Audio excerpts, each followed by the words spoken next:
Hello everybody, welcome back to another Starcraft 2 cast, where we'll be casting a Diamond vs Diamond, Terran vs Protoss. In the bottom right we have Kino,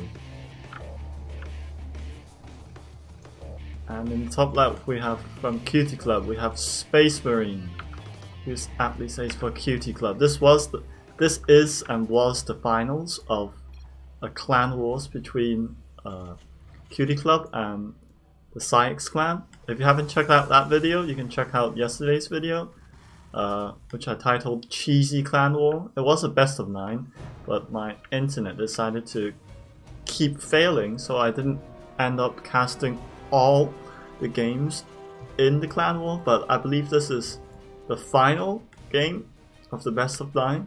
So what we have here is a very awkwardly placed barracks in order to confuse the Protoss opponent, and Kino is desperately searching for something. Can't spot the barracks. This is Kino's current camera view. He's probably panicking by now. He's staring at space. What is he doing? Why is he staring at space? He's got something better to do. But anyway, we'll see what these players have as Kino decides to, I believe that is the same probe from before. He's obviously very worried, and he's put his probe on the rally point, which he's probably not looking at right now, because if he did look at it, he would have noticed that an SCV was coming out like this way. And I mean, Kino, he's a little bit worried. He's building Cybernetics Core. He's not deciding to expand yet. He's getting another gateway, and from his vision you can see that he thinks Space Marine was cheesing, but in fact Space Marine has actually just gone for a standard Reaper fast expand, which is quite standard at this point. It's standard 1-1-1 build, as I'm sure we all know.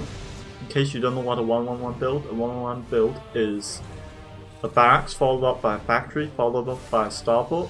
This is probably the most viable and the best build in most cases, as it allows the Terran player to, tech up sufficiently without losing to any sort of Oracle cheese or any sort of early all-in, because it provides you with factory. And from the factory you can produce tanks or cyclones depending on the matchup, and with the starport you can produce Vikings, which are essential to anti-air. And it looks like Space Marine will be opting instead for a very unconventional approach, which is to build some factory units from the get-go.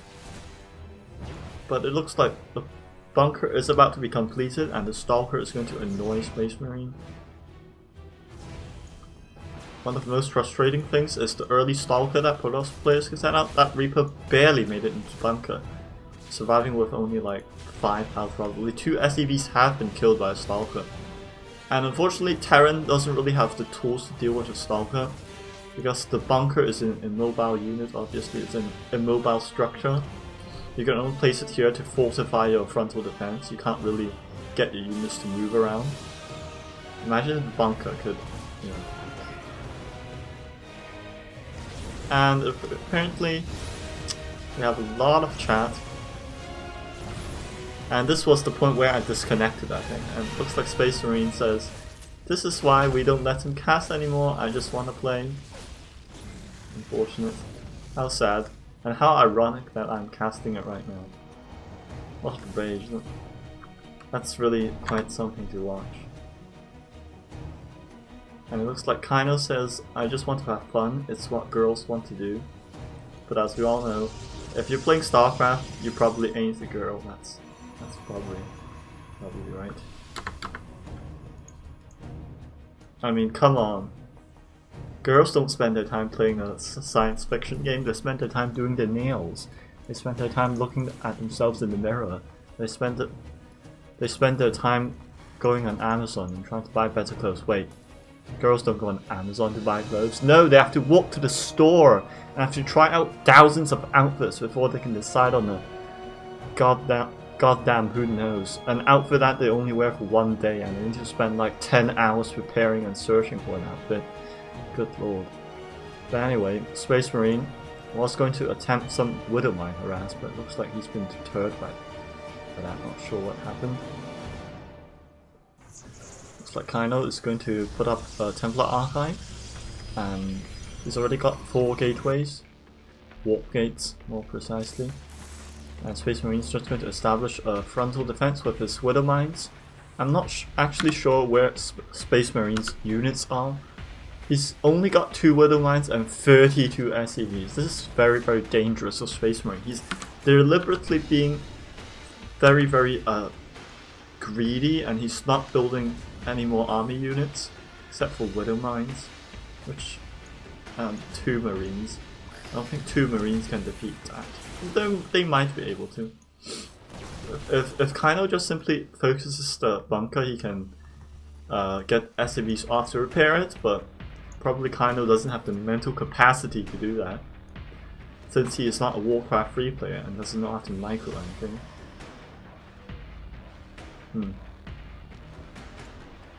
He has sentry here. I'm not sure what the sentry is doing there.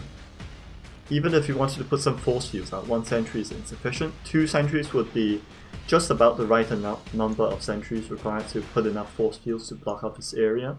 But it looks like Kaino is still having the Stalkers there. The Stalkers are just going to hang out. They're all glancing in the same direction, which is quite creepy. I'm not sure whether Stalkers have eyes or not.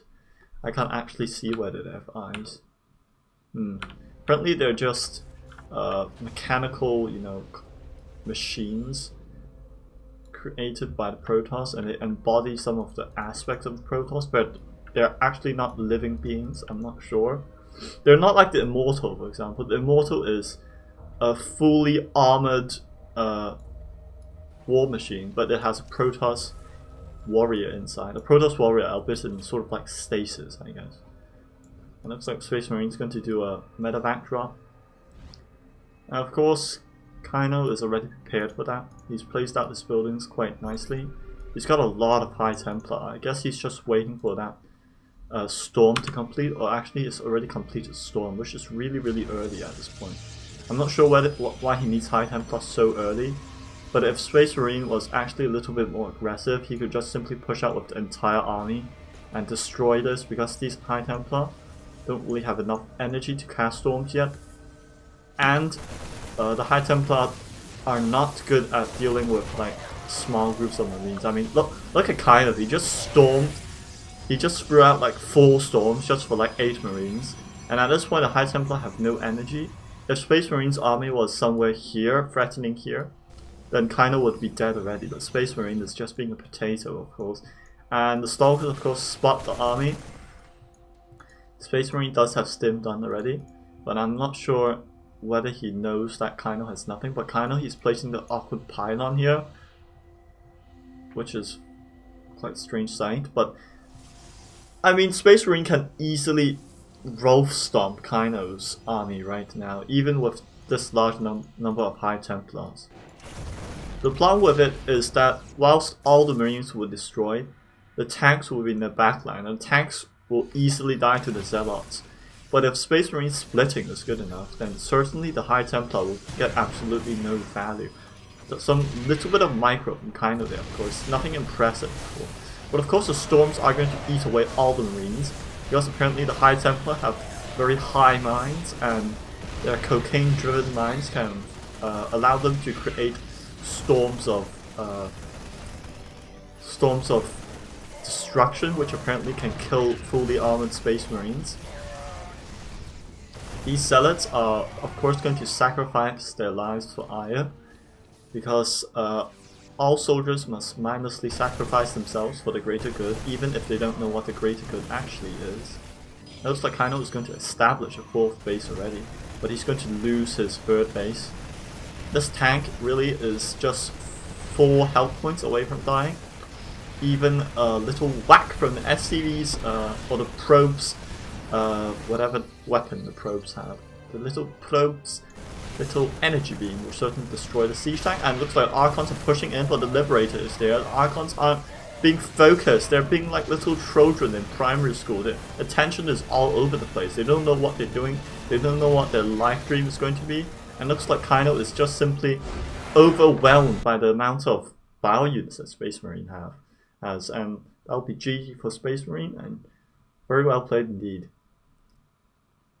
Looks like making a lot of high Templars is not good for Protoss in the early game anyway. But I mean, Kino was very very greedy in the beginning, and he went for Storm so early that it was a little bit you could doubt his strategy. But if Space Marine didn't play aggressively, Kino would have pulled really far ahead in the worker department. I mean, if you just look at the current number of workers, Kino still has 67 workers, and the thing about that is he has such large income lead, but he simply has no army. But oh, looks like Space Marine decided to pull all of his SCVs. I didn't notice that actually. That's quite a cheesy move, isn't it? But anyway, that was very nicely played. A well executed timing push from Space Marine with one single Liberator. And that'll be all for today then. That's the end of the cast. Thanks for watching. If you like this content and if you want to see more content or casts from me in the future, please be sure to check out my other videos, and perhaps if you have a nice cheesy replay or some kind of unorthodox, Bronze League style kind of replay, please do send it in. Those replays are the best to cast because they're so hilarious. And for now, thanks for watching, and goodbye.